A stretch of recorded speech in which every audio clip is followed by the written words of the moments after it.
Imagine a tiny island in the heart of the Pacific Ocean, a place so remote that few have ever set foot on its shores. Once, this island was the envy of the world. Its people enjoyed the highest per capita income on the planet, living in what seemed like a tropical paradise. But today, Nauru stands in stark contrast to its former glory.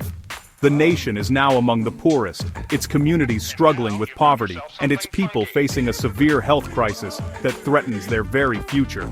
This is Nauru, a real-life, cautionary tale of fortune won and lost, of the dangers of relying on a single resource, and of environmental ruin on a scale few could have imagined.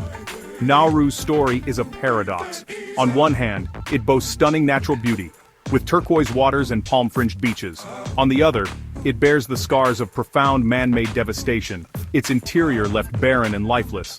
Its people, once thriving and full of hope, now struggle with some of the world's highest rates of obesity and diabetes, a legacy of sudden wealth and rapid change that upended traditional ways of life. How did a paradise, blessed with vast reserves of valuable phosphate, end up in such dire straits? The answer is as complex as it is tragic. The answer lies in its history, a roller coaster of discovery, unimaginable wealth, and a dramatic collapse. For decades, Nauruans believed their prosperity would last forever. Phosphate, the so-called white gold, promised endless prosperity. But as the land was stripped bare, the wealth faded, leaving behind a landscape of ruin and a society grappling with the consequences. Nauru's journey is a powerful lesson in resource management, sustainability, and the devastating consequences of short-term thinking. It's a warning to all nations about the dangers of sacrificing the future for immediate gain. This is a story the world needs to hear. A story of hope, loss, and the urgent need to learn from the past before it's too late. Nauru is a tiny, isolated dot in the Pacific, just 21 square kilometers, surrounded by endless ocean. From above it appears almost insignificant, a mere speck lost in the vastness of the blue expanse. Yet, for the people who call it home, this island is their entire world. A place of deep history, resilience, and unique challenges. Its nearest neighbor is 300 kilometers away, Australia 4,000 kilometers. The distances are staggering, and the sense of separation is profound. Nauru sits alone, far from the bustling cities and continents, with only the endless Pacific for company. This profound isolation shapes Nauru's identity and vulnerability. The ocean is both a shield and a wall, protecting the island from outside influence, but also cutting it off from the world. Few outsiders ever visit, flights are rare, and tourism is almost non-existent. The airport, often quiet and empty, is a symbol of how rarely the outside world comes to Nauru's shores. The island is a raised coral atoll, a narrow, fertile coastal strip encircling a central plateau called Topside. This unique geography has shaped both the land and the lives of those who inhabit it. Here, ancient seabird droppings created the world's purest phosphate deposits, Nauru's blessing and curse. For decades, phosphate brought wealth, but it also left scars that are still visible today. The landscape itself tells the story. Lush coast, devastated interior. The contrast is stark, vibrant green hugging the shoreline, while the heart of the island bears the marks of extraction and loss. Isolation affects every aspect of life, trade, healthcare, even mindset. Supplies must travel vast distances, and every shipment is a reminder of how far Nauru is from the rest of the world. Living on a speck in the ocean, the sea is both provider and barrier. It offers food and connection, but also limits opportunity and movement. Understanding this solitude is key to understanding Nauru's fate. The island's story is one of adaptation, endurance, and the constant negotiation with its own remoteness.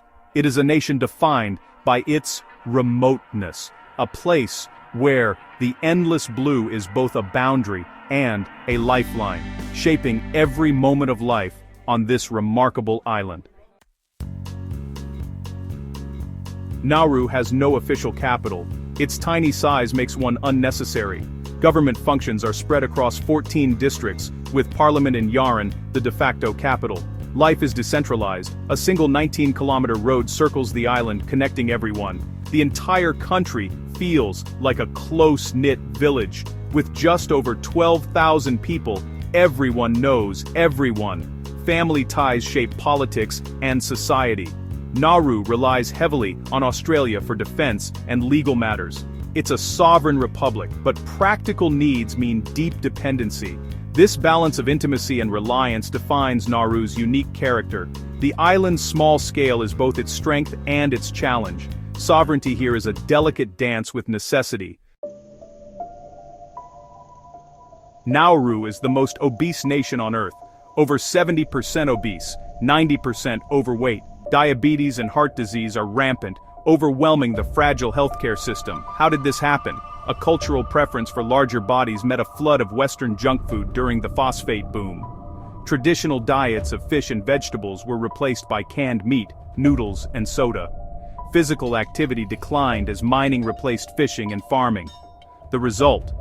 A public health disaster. The crisis is visible everywhere: mobility issues, frequent funerals, and a hospital stretched to its limits. Nauru's health crisis is a tragic legacy of sudden wealth and lost tradition. Nauru's wealth story is almost unbelievable. This tiny island, once barely known to the outside world, suddenly found itself at the center of a global economic phenomenon. For a brief moment in history, Nauru became a symbol of overnight riches and the promise of prosperity. After independence in 1968, Nauru took control of its phosphate industry just as global prices soared. The island's phosphate, formed over millennia from bird droppings, was in high demand as fertilizer for the world's farms. Suddenly, Nauru was earning millions of dollars a year from its only natural resource. Briefly, it became the richest country per capita.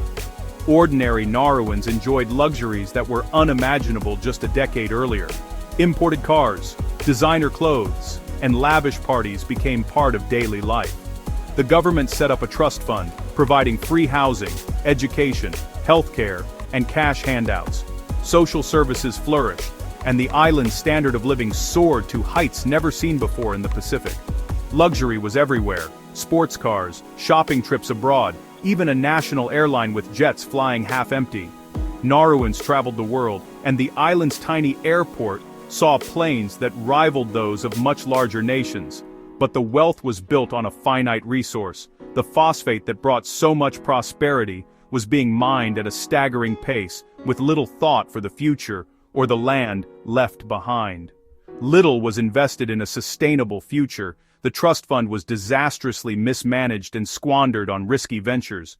Poor advice and a lack of experience led to failed investments, and the money that was meant to secure Nauru's future quickly disappeared. As phosphate ran out, the bubble burst. The once busy mines fell silent, and the infrastructure built during the boom years began to crumble. The dream of endless prosperity vanished almost overnight.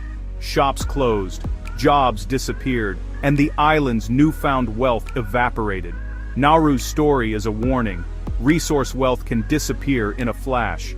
The ships that once carried away the island's riches left little behind but scars on the land and a legacy of lost opportunity. The island's riches were literally shipped away, leaving little behind. What was once lush and green became barren and uninhabitable. A stark reminder of the cost of short-term thinking. The Pleasant Island era ended in economic collapse. Unemployment soared, and many Nauruans found themselves dependent on government aid just to survive. The consequences of short-term thinking became painfully clear. The community, once united by prosperity, now faced hardship and uncertainty about the future. Nauru's boom was spectacular, and so was its fall. The story of this tiny island stands as a powerful lesson about the dangers of relying on a single resource and the importance of planning for tomorrow.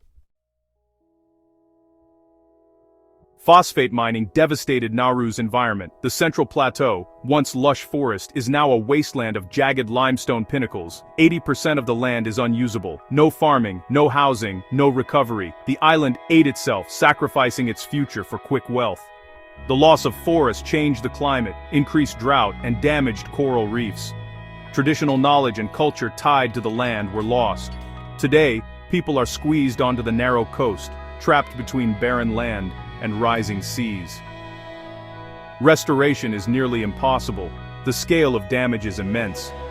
Nauru's landscape is a stark warning of environmental destruction.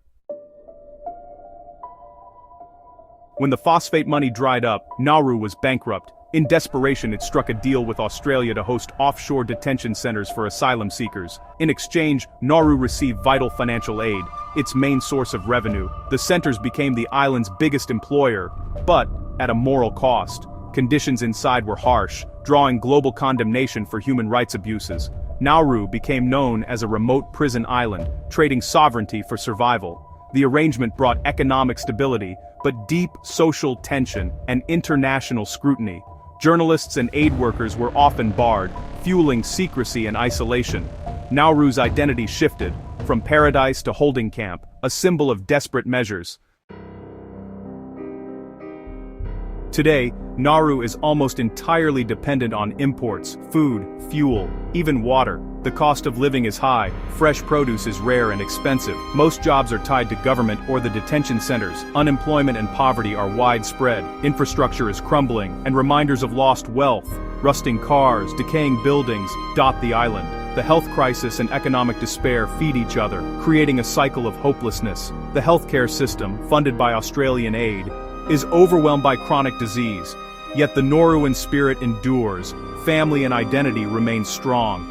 But the future is precarious, with the nation reliant on foreign aid and facing uncertainty as policies change. Nauru's story is now one of survival, lived on the edge of the world. The shadow of squandered fortune looms large. Nauru's rise and fall is a global warning. It's a fast-forwarded lesson in the dangers of prioritizing short-term profit over sustainability. The resource curse is real. Wealth can vanish, leaving ruin behind. Environmental destruction and human health are deeply linked. When we harm the land, we harm ourselves. Nauru's fate shows the peril of building an economy on a single, finite resource. The island story is a plea to think beyond the present, to plan for the future. As the world faces climate change and resource depletion, Nauru stands as a ghost of Christmas future. Its message: learn from our mistakes before it's too late.